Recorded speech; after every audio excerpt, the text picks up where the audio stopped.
colourful life, Hal Sutton. He's got one or two ex-wives. I think they used to call him Halimony on tour, didn't they? I'm probably not one to talk about that type of thing.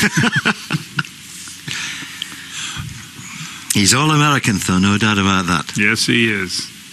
Was a heck of a player in his day. Student of the Jimmy Ballard way of swinging, as you'll see, a big sway to the right, back through, shoulders stay pretty level.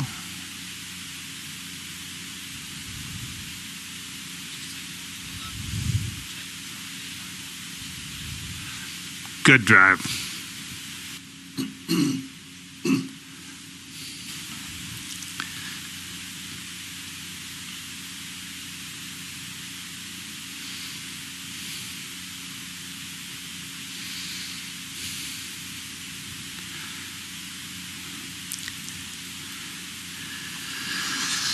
Thought for a moment there he was going to shed a tear.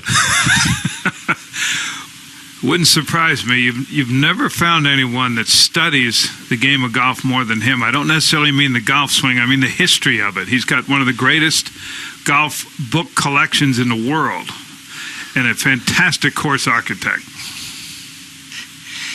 In partnership with Bill Court, they've done some great work here in the United States.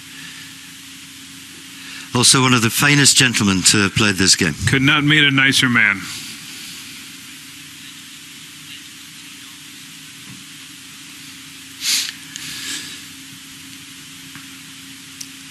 So the second match underway.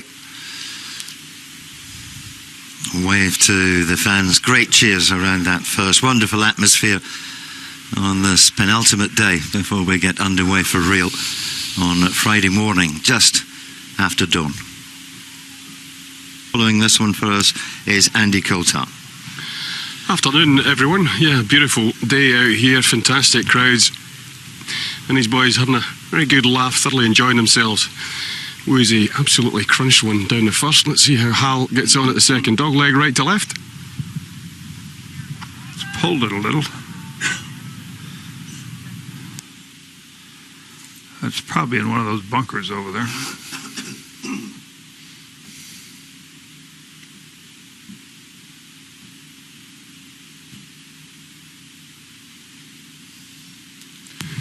There really is a lovely atmosphere out here amongst all the spectators and the professionals. This swing hasn't changed much over the years. Not playing so much nowadays, though. No, he doesn't play much, Andrew, but he's still a wonderful gentleman, and he's got a nice golf swing. Watch, he just sets this thing, folds the right arm, turns through, folds the left, lets the ball get in the way. He likes to draw the ball, and that looks like it's going a little bit... that's fine. Well done, Ben.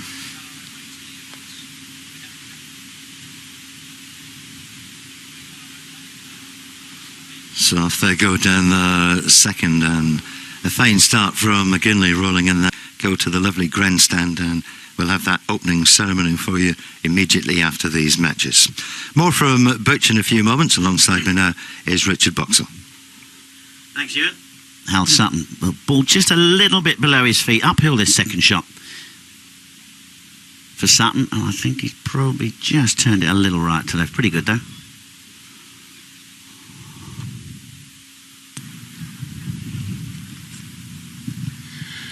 Yeah, tough second shot for Mr. Crenshaw down there. Just a little bit short off the tee, these modern standards. And as a result, he's going to have to go in with a very long iron up the hill onto a fast, firm green. Not too much breeze to speak of. It's been very windy the last previous 2 days, but it's perfect golfing conditions now.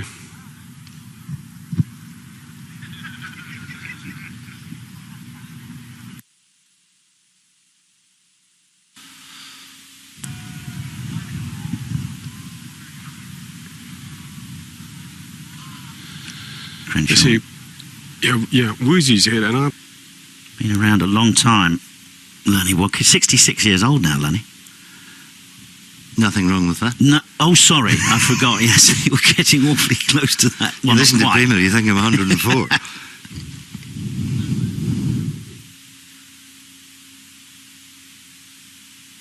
I'll tell you what, if you want anybody to be reading your putts, there can be no better man than Ben Crenshaw.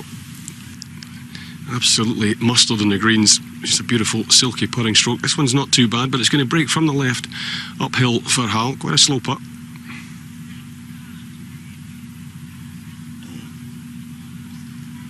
Told you it was slow. Talking of the shots that you've seen down the years of these players, you go back to Sawgrass in the year 2000 when he was playing alongside Woods and hit a 6-iron into that 18th green and said, "Be the right club today." And it was 10 feet, pin high right.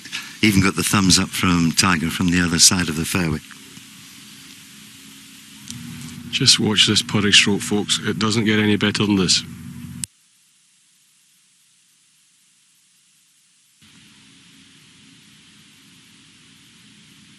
Yes, he could roll that little white ball, couldn't he, in his day, Ben Crenshaw. Remember playing the final round of the Open in '84, the one that Seve won punching there. And he had a hole-in-one over at the 8th hole, 2 par 3s at St Andrews, and he had the grandstands all the way around the loop. To get some new hole locations in. Crenshaw, 633 yards. They are going to be a little bit off the front, though. These older chaps. Not so good for Ben there, taking that down the left-hand side. So we'll head over to the 4th. Tees, but they'd have been quite nervous, on that first tee, I think. Well, they're not front tees, they're members' tees. Members, yeah. It's still quite long. It is a long golf course. It is. 7,630 yards it can be stretched to. And, this time of the year with the cooler air and the damp fairways, plays every inch of that.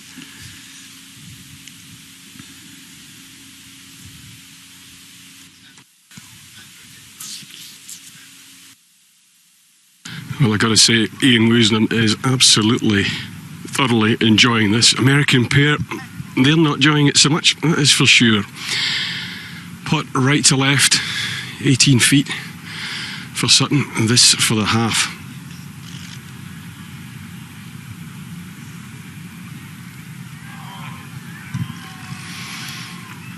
Interesting how this pairing are working these putts on the greens, because Hal goes first and then Mr. Silky Stroke himself gets the perfect read of the putt. You get a chance, just watch how lightly he holds this putter. Just look at the wonderful pace and rhythm of this stroke. Just a hint of a hinge just as the relaxed hands and arms are taken back. I could just watch this all day. This for a half.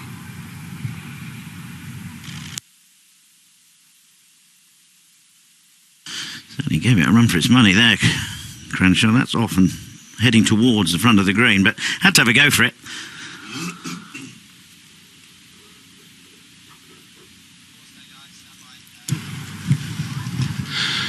Similar club for Hal Sutton. Just got his second shot on the previous one a little heavy. Was always one of the best ball strikers in the world.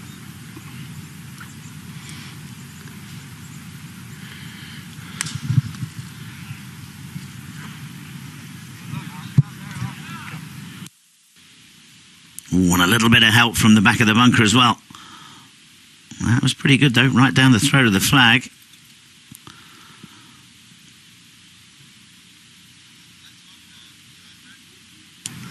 It takes Ben just a little bit longer to tee that ball up these days. He'll have a little discussion with his caddy as to what club it is. It won't be the 7-iron for Ben. Flag just fluttering in distance. Tell you what, the temperature's shot up quite a bit once that sun's come out from the clouds.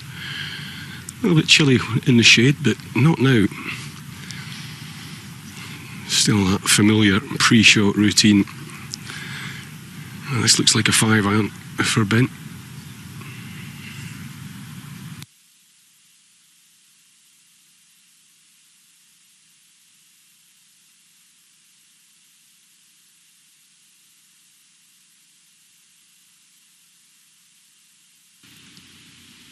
So 2 players missing to the right. The great thing about that, you miss it a long way right, you can just get your putter straight out, knowing your partner's on the green.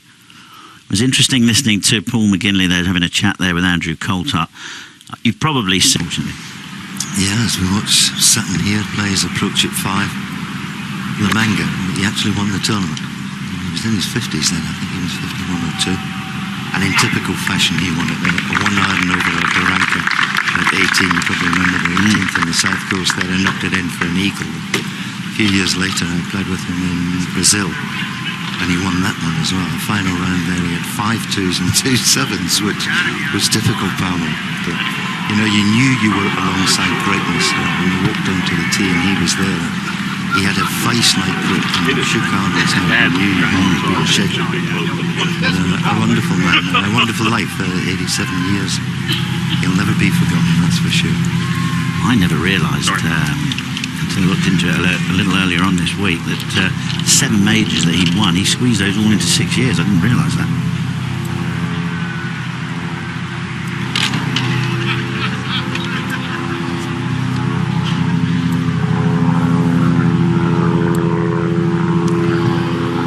Just a little flick from the shade here in this 5th hole for Crenshaw. Slightly uphill, breeze just in his face a little bit. Just a 3/4 sand iron up there. A beautiful colour all around this golf course. Leaves just starting to change.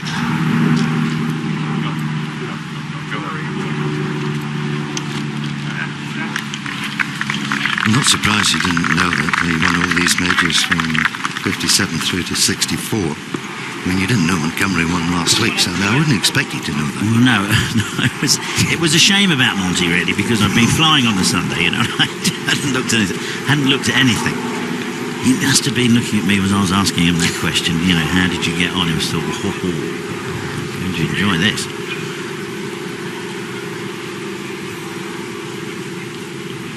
Tiger, of course, one of the... No, next to Badger.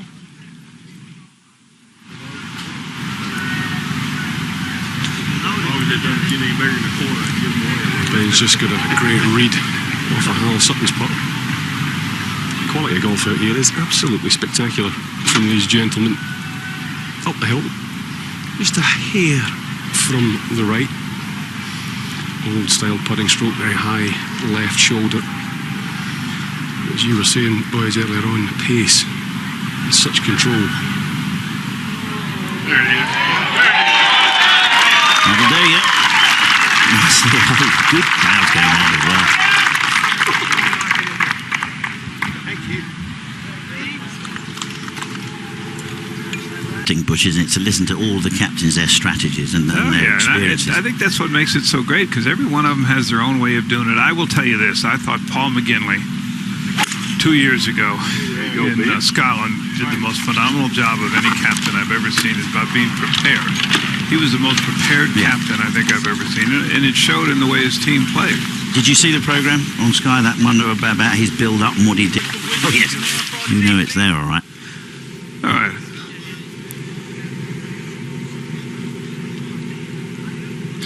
Well, this is quite interesting. The American boys deciding to take Hal Sutton's ball in the bunker. Hal, not the best of chippers, and I've got to say the condition of this golf course, there's some knee-knockingly tight lies around there, so they didn't fancy it.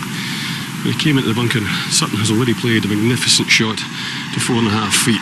Let's see what Crenshaw can do. Andrew, I'll tell you what, Hal Sutton is not going to hit a little pitch shot off a tight line. I can guarantee you that. He almost pointed straight to the sand when he got up there. I guarantee he did, and he hit a heck of a bunker shot too.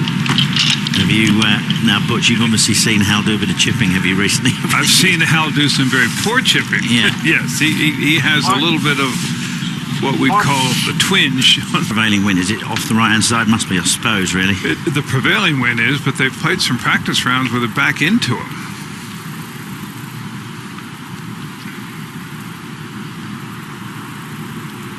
Hal Sutton now. Interesting swing from the old Jimmy Ballard school of kind of swaying back to the right, swaying back through. Perfect drive. With Phil Mickelson maybe sticking his oar in a little bit, singling you out, what was your reaction to that? Well, Ryder Cup's always filled with drama one way or the other, and Phil didn't probably mean it like it came out. And, we text back and forth last night, and I told him, hey, move on. Just think about your teammate and your country and play your best, and let's see some drama out on the golf course this week.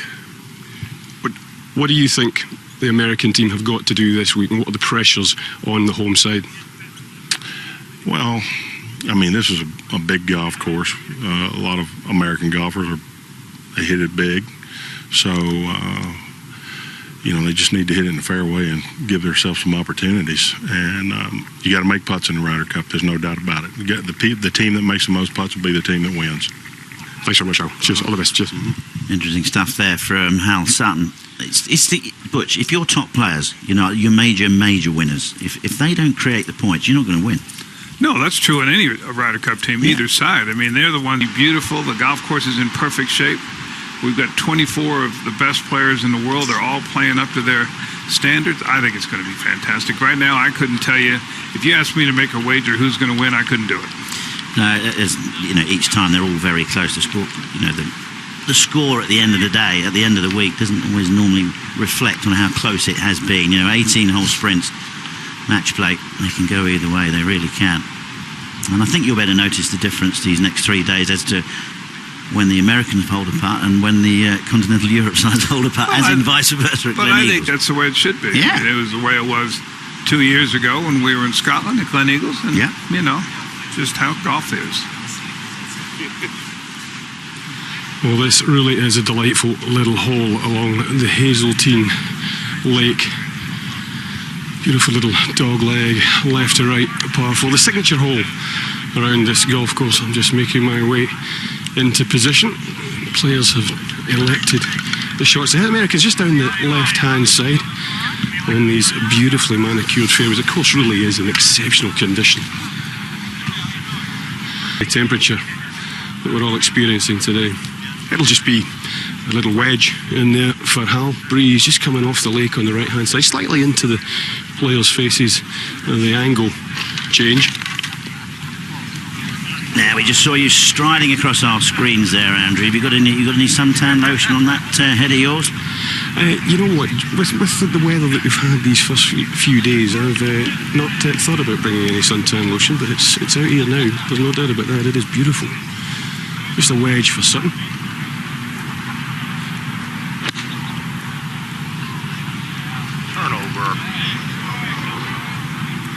Always hung it out to the right, and that could kick down and go in that hazard down there.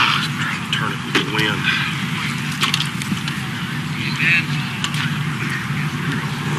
7 under through 6 for Woosnam and Mcginley. That's pretty impressive, is it not? It was incredible golf. It really was. Not very kind to your host, was it?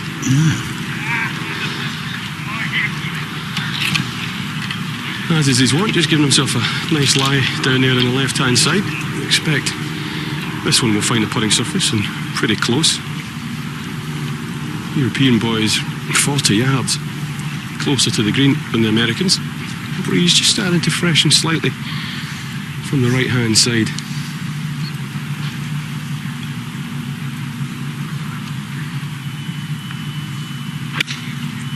There you go. Great camera angle, beautiful view from above. Look at this shot. Oh boy, Ben. Crenshaw hardly plays any golf anymore at all either. He and Coore, their design courses, he doesn't really play much. And I've been impressed with all of these guys, how well they've played. Have the scoring record for it when they're done today. This is a par 3 8th hole, 186. Good shot there. Yeah. Montgomery's ball safely on the green. Here's a look at the hole. Can be stretched, about 195 when they put the tees all the way back, hole in the cut in the back left portion. This hole's been playing into the wind, and that hazard there to the left can catch anything that's turned from right to left. You get that hole cut in that back left corner. This is a good par 3.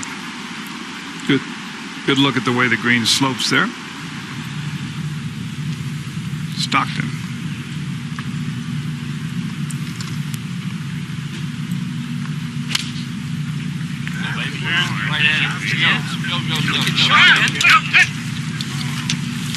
There's 3 pretty good shots in there.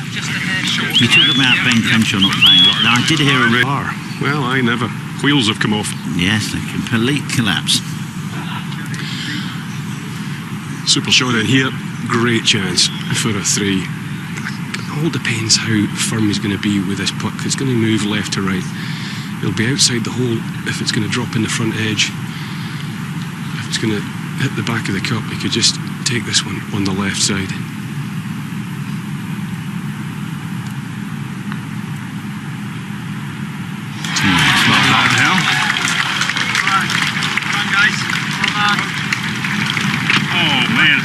Gave us a door. Where are we off? Now, what the hell? This way. On the European side, on these captain matches that are still fairly active and playing, and not a single one of the Americans really does a whole lot. So,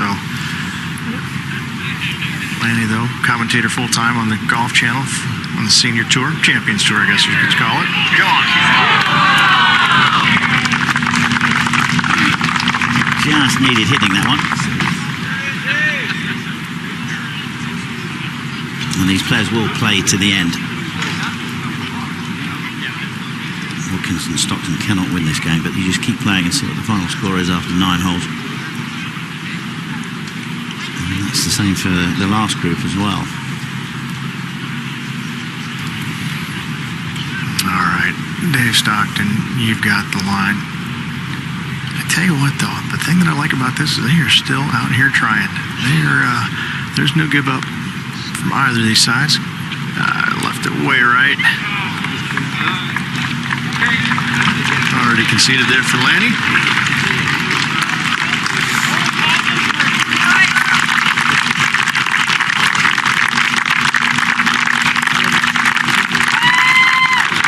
In the Ryder Cup.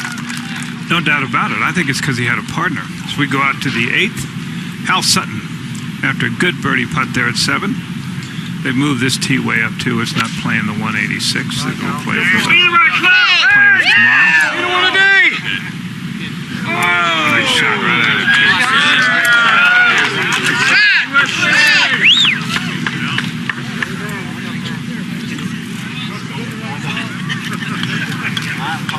Crowd's enjoying it today. Following all the way around this 9 holes at this Ryder Cup captains matches.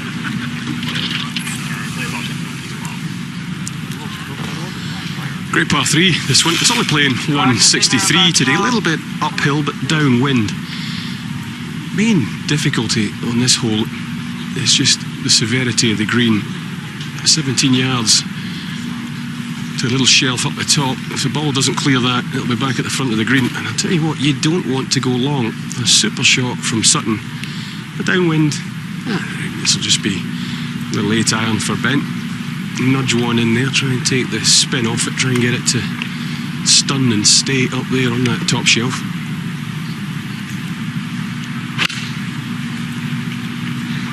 Go. Go. Ian just quite hadn't got all of that in the middle of the club. Nice to see the weather change, board. So well done to them. First blood to the United States as we get back to the captains' matches.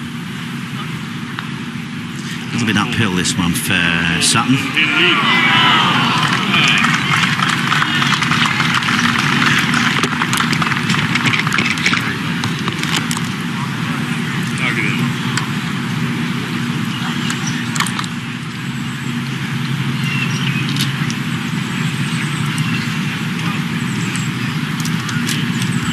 Never ever changed over the years, Ben Crenshaw. There's just that blade putter, good firm stroke. He's not got that one, but good try.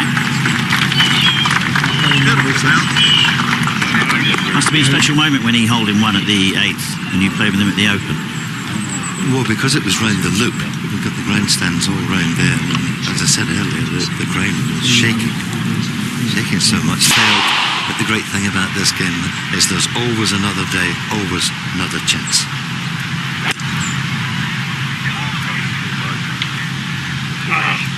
Well, Americans hitting a hybrid up the hill here on this 9th hole. Ian Woosnam, well, he should be embarrassed. He's hit it over 50 yards past the American players here in this instance. He's just launching it. Trick little shot, obviously playing back uphill, going in there with a long club. Breeze just indicated out the right hand side, slightly helping by the flags around the packed grandstand. Thousands of people out here just now. It really is. American home team finishing over there on the other 9. Well, this is a hybrid from well over 200 yards for Ben Crenshaw. Oh,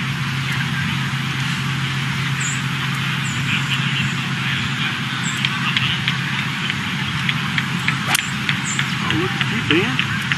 Good shot. Oh, it's on the green. Get up there. Pretty good shot back there for Crenshaw.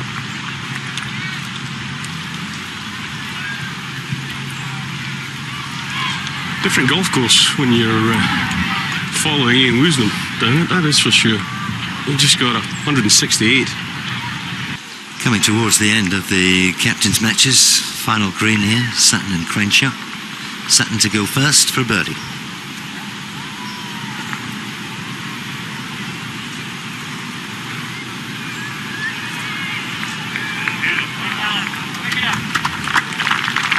Woosnam there to pick up. Darren Clark will be nervous. It's one of the toughest jobs, I think, of the captains, to stand up there and make the opening speech. Uphill putt here for Crenshaw. Nice try. Been a bit of fun watching these chaps play today, I have to say.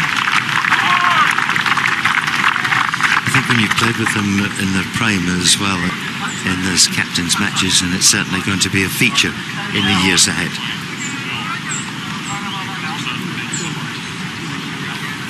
Wonderful day. The sun shone.